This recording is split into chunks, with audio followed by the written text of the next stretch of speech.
Here at the Banking Bros podcast, we don't write the mail, but today we will be delivering it right back at you. We are going into the mail bag to talk and walk through some of the questions, comments, and concerns you've had in the DMs.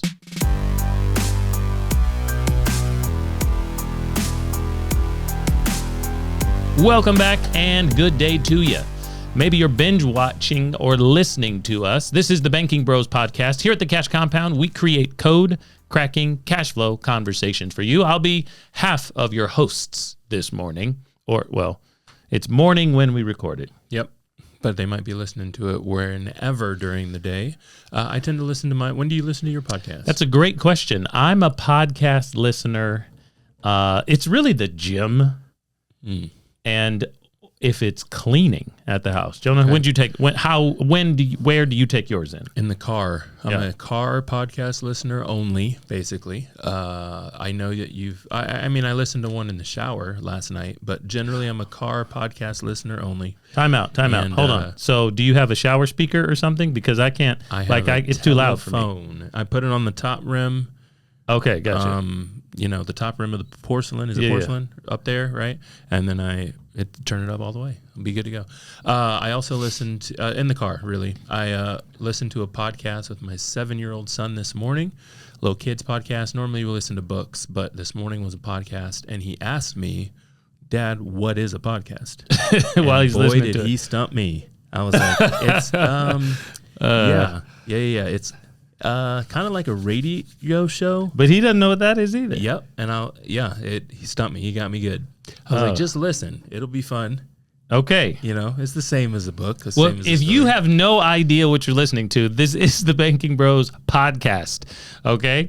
My kids, probably the same thing. Sooner or later, they're going to listen to it and they won't know exactly what it is, maybe. But you can find us on your favorite podcast platforms, of course, all the socials today. And we're going to be walking and talking through some of the things that we hear and see and read and debate you in the comments, in the chats, in the likes, in the DMs, and all that type of stuff. So you can find us at TikTok, at the Banking Bros. That's the two of us, and on a second profile at the Cash Compound, which you'll see more of a comprehensive look from all of our coaches on that one. But if you're watching us right now, where are they seeing us? You can watch us on YouTube, which is also our channel, The Banking Bros. And like we mentioned, today's episode is all about going into those comments. Of course, you can leave comments on YouTube videos. A lot of people, I think, leave comments and they just assume no one's ever going to pay attention to this, or they're trying to start an argument with the other viewers. I think I assume that. But that's a little different on our channel. We are going to go through your comments. We're going to make sure that they get answered. And so I've got the YouTube up here in some of the comments. I think you've got the TikTok up in some of the comments. Maybe I'll use a third device and get over to the Instagram and some of the comments. Man, you know what somebody needs to do? Invent a place where all your comments go. I think that is existing. Oh, really? Yeah. I don't have it, but we need to look into that's that. A thing. Because we got to log into every device we've got in this office. We do. We got them all up today. Okay, let's dive right in right here, right now. First things first, while you're looking, I'm actually going to play. We're going to get our producer here, Will, to play us some pieces so we have the context of why the comments said what. Okay, so here we go. I've got the first one coming up right now. Let's talk about one of the biggest money myths that exists out there. It's this idea that you should max out your 401k. For decades, this advice has been drilled into us by the government, by financial planners, and even coworkers. So, what's the myth? It's this: the best place for your money is your 401k, and you should put as much into it as possible. Now, that sounds great on paper, right? It's tax breaks, it's employer matches, and it's the promise of a big nest egg at retirement. But here's the problem. Solely focusing on your 401k can leave you financially stranded when life throws you a curveball. If you found this helpful, give this video a thumbs up. You've got to subscribe to our channel, and you can let me know in the comments what your biggest financial question is. Let's keep this conversation going, and we'll see you in the next video. All right, Jonah, there it is. And for those of us who watched through that from the Banking Bros TikTok, we saw that the comments were turned off. Recently, you have made an entire great video on our YouTube platform about 401k. Yep. So tell us what you're trying to hide. Why are you talking wasn't bad trying to about the hide 401k? anything. In fact, I did a full-length video. We just watched a little 60-second, 90-second, heard it, video on that 401k, but I did a full-length video on the 401k, and I actually have some of those comments because those folks were able to comment over on YouTube. So I do have some of the comments. I didn't mean to turn things off. So why don't I start with one of those comments, maybe? Okay, so 401ks, a lot of people are still using them. A lot of people are starting them. A lot of people rolling them over to their new job that they just got. Yep. So one of the things, so I've got a couple comments. I'll just kind of roll down the list here. I've got some positive affirmation style comments. So this is Justin Kaufman over on YouTube. He says, these are all great points from your 401k video. I only do the match up to my 401k. I need to do another whole life insurance policy in the future. Okay, so that guy is matching Yep. up to employer contribution. Got something else going on. Do we have any haters? I think so. Jack W. Matrix says, almost nobody is in a higher tax bracket after they retire, which I agree with. Right. I did not say that in the video. In fact, you're almost always in a lower tax bracket when you retire, but I don't think that you want to be. I think that's a weird thing to wish on yourself because that generally means you make less money. That's how tax brackets work. Sure. Right. He says when you leave a job, you can move your 401k assets over to a rollover IRA. I think I agree. Yep. And once there, you can put it in a low cost index fund. Ooh, I don't know if I like that, but you've got options. So sure. If you own your own home, it is much better to get a home equity line of credit for your liquidity needs and never use it, in parentheses. Then you can feel free to maximize the allowed 401k contribution. Okay, he's got his own strategy going on in his comment here. He's got more. The most important advice is to live below your means. Take pride in driving the oldest car in the neighborhood. I have several friends who drive 25-year-old cars, but they own 4+ houses that they rent out. I recently asked one why he never parks in his garage. He was surprised that I didn't know. Then he took me into his garage and showed me his classic Ferrari. This is a long comment. Let's keep going. First off, the man shuts off his heat every night. Only buys meat when it's on sale. Never pays credit card interest. Keeps a plunger in his trunk in case a tenant has a clogged toilet so he doesn't have to hire a plumber. Most rich people in America buy their clothes at Costco. I agree with that one. He's only got one sentence left. Hold on. Okay. If you really want to be rich one day, you got to start thinking like them. Hold on. So first off, this guy who he's talking about, his neighbor, friend, Yep. lives potentially, Yep. well, let's assume, lives a lifestyle he wants to live. Sure. That lifestyle is not necessarily going to work for everybody. If this is his neighbor and this guy has a classic Ferrari that's just nice in the garage, which sounds awesome, why is he driving the other car? I don't know. Yeah, I mean, you see what I'm saying? There's nothing wrong with that. If this guy was my neighbor, I think it was cool. I'd go over to see it. I'd want to ride whenever he uses it. But does he use it? Right. Yeah, I mean, there's all sorts of things going on here. But we're talking about cash flow. The challenge between 401ks and the traditional use of life insurance for your financing needs. It's not typical anymore. People don't understand it, but the traditional use of it is to being able to use it for cash flow. That's what we're talking about. Not whether or not you have a big enough pile by the time you reach neighbor age. Mm-hmm. Big difference. A lot of people miss out on that. Let's watch or listen to another one. We're going to the Banking Bros channel right now on TikTok, and we do have comments for this one. Here we go. Did you know Jesus called someone wicked for not using their money? Yeah, you heard that right. In the parable of the talents, Jesus tells a story where a master gives his servants money to manage. 2 of them invest it, double it, and get praised. But the third, he buries it in the ground and hopes for the best. When the master comes back, he doesn't say, oh, at least you didn't lose it. Nope, he says, you wicked and lazy servant. Why? Because doing nothing with what you've been given, whether it's money, time, or skills, isn't neutral, it's wrong. Think about it. The servant didn't lose the money, but he didn't grow it either. And in life, stagnation is just as bad as going backwards. The master wasn't asking for perfection, he wanted effort, action, and growth. So here's the shocking question. Are you managing what you've been given? Or are you just letting it sit, gathering dust, or missing out on its potential? Comment.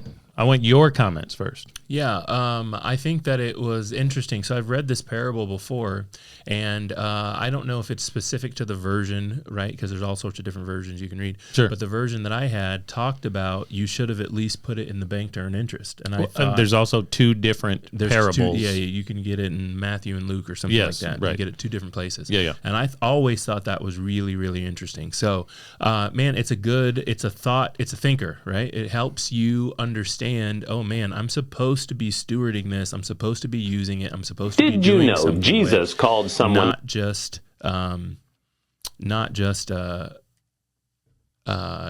leaving it, right? So that's what's important there. Okay, so here's the crazy part. Here, I think it's still going to play again. Drop the computer sound here. I want to read the comments. Okay. So what we've got here is, first off, the first comment comes from St. James. Oh, St. James the Divine himself. Okay, he says, thanks for sharing this. This is a great parable. I just didn't find its audience. Well, I'm okay with that. Well, maybe we can find you guys on the podcast. The second comment, I've been wicked and lazy this whole time. Uh-oh. Oh, no. I know. So, ladies and gentlemen, if you're not starting from the best spot, that's okay. We're going to move forward and have the rest of our life be the best of our life. Let's throw in some cliches here with some biblical parables and principles. All right, I've got another one. Yeah, I got a comment. This is okay. from Done Busy over on YouTube. We posted a video talking about cash value, and he gave us a pretty typical comment. And the reason I say typical is because a lot of people think this out there. And so his comment is, question, what happens to the cash value at death? Yes. Does the insurance company keep it? I think so. Okay, so first off, it doesn't matter what you think. As The Rock used to say, it doesn't matter what your name is. Okay, it doesn't matter what you think. It matters actually what's true here. And this is what you need to understand. There's a couple of nuances that we want to clarify for you. Number one, what is cash value?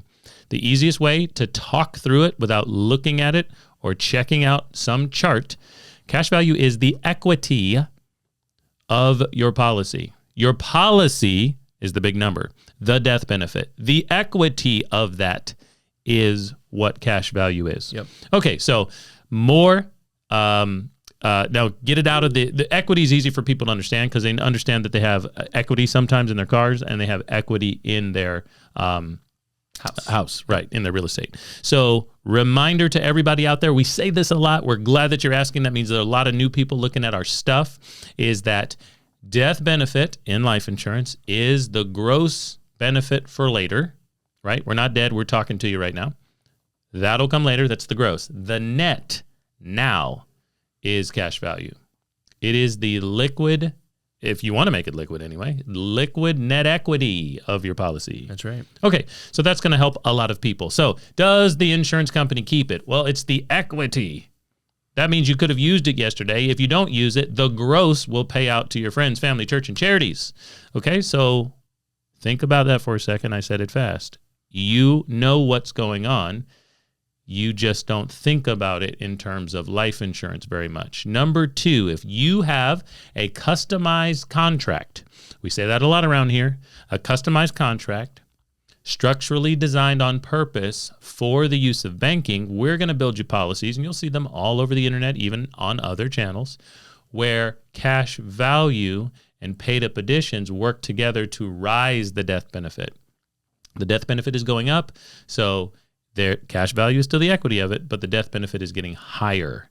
Okay, so pay attention to those things. It can come in different types of contracts, whole life as well as the other permanent kind. It's not so permanent sometimes, called universal. But if the death benefit is rising, that means you are getting more and more equity and cash value and things like that. AKA, the insurance company does not keep it.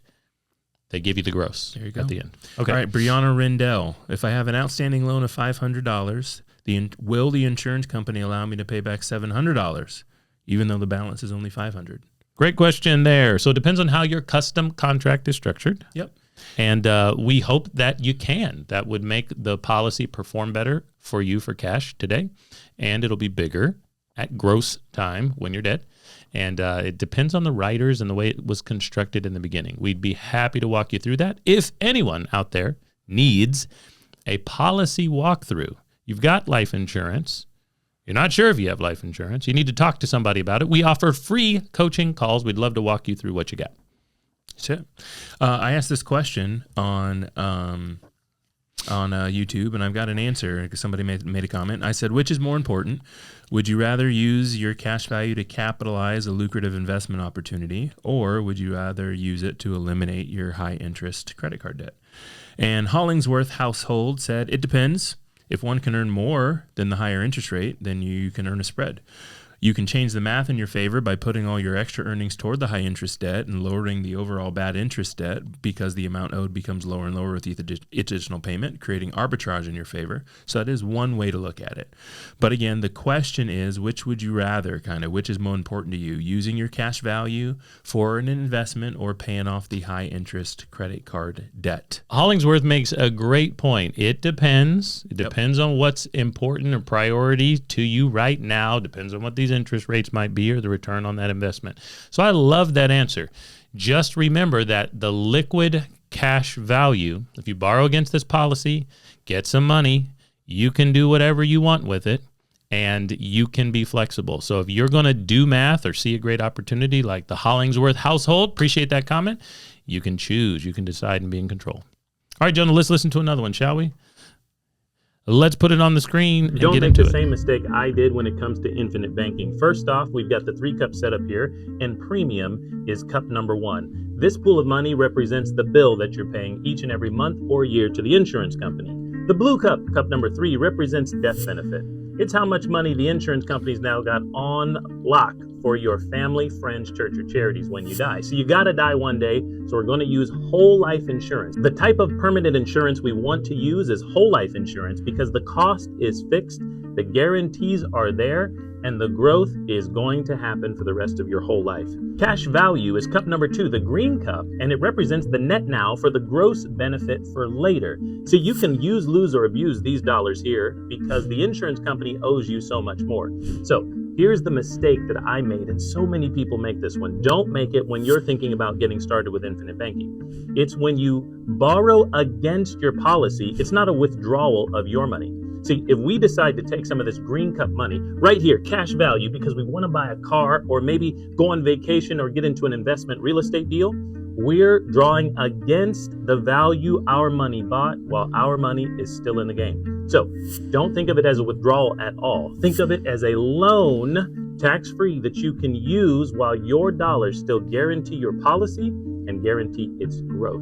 That'll change your life forever, but not just yours, your family's after you. Okay, Jonah. Hunter made a comment there on this one. Okay. That said, what happens if you die before paying back your withdrawal against your policy? Does it just deduct the loan amount from the policy payout? Now, we did answer this one in the comments 1 week ago. This is from the Banking Bros TikTok, but what do you say? What happens if you die before paying back your withdrawal against the policy? Does it just deduct the loan amount from the policy payout?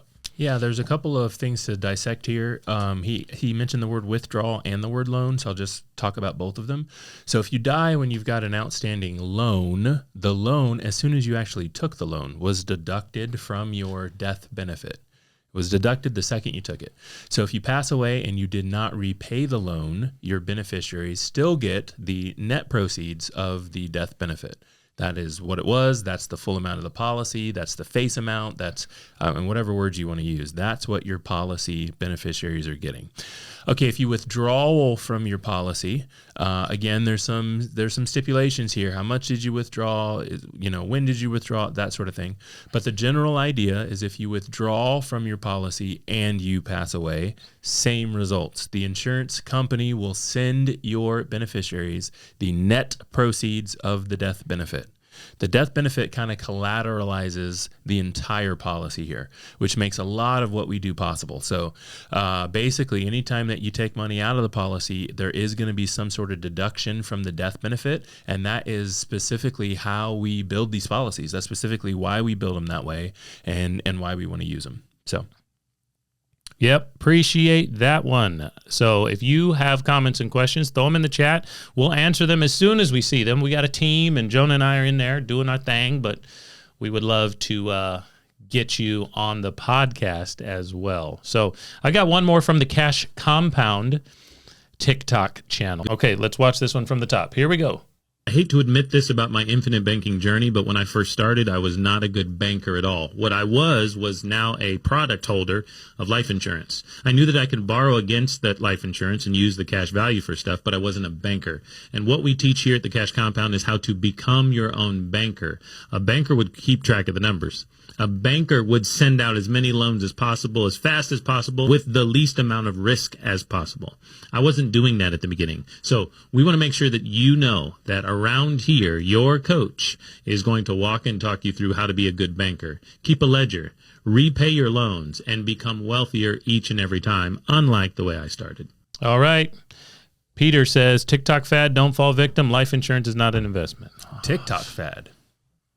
TikTok, how long's TikTok been around? 2019, 2018? Musically, 2019, 18, 17, 16? Right. I'm pretty positive whole life insurance has got ties back to like 1600s, 1700s, 1800s. So I don't think that life insurance is a TikTok fad. If he's saying using life insurance specifically for banking is a TikTok fad. Well, here's the problem. He says life insurance is not an investment. The entire post was life insurance is not an investment. Well, I mean, I get that. I don't think people watch it all the way. I think they start their comment. Yeah. They start typing mid-video.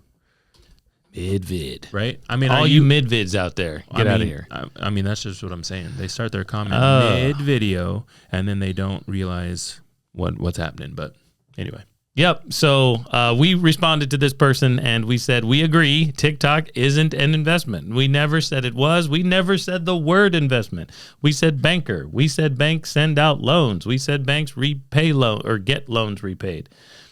All that type of stuff. So that is all we can do for you today, ladies and gentlemen. So we want to shout out to our fan follow of the week. We're going back to the YouTube channel. And what's up, Familia Mayores? Appreciate you. Thank you for what you're doing. Subscribe to our channel. If you are not Familia Mayores, she's already here.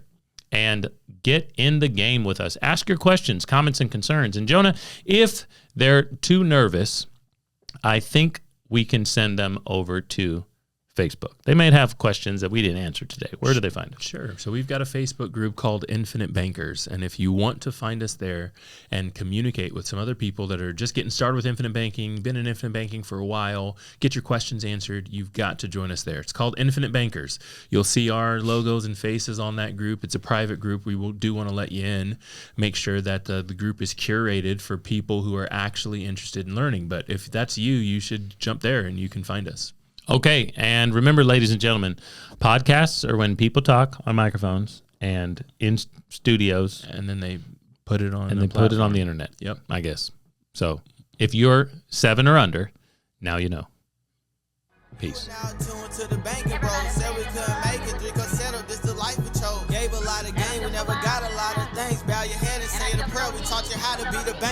If you enjoyed this episode of the Banking Bros podcast, we've got more for you, and we've recently released some new content for clients only. So if you get on a coaching call, remember they're absolutely free with one of our coaches. We'll walk and talk you through how you can start the save and spend system, and you can jump into our course library.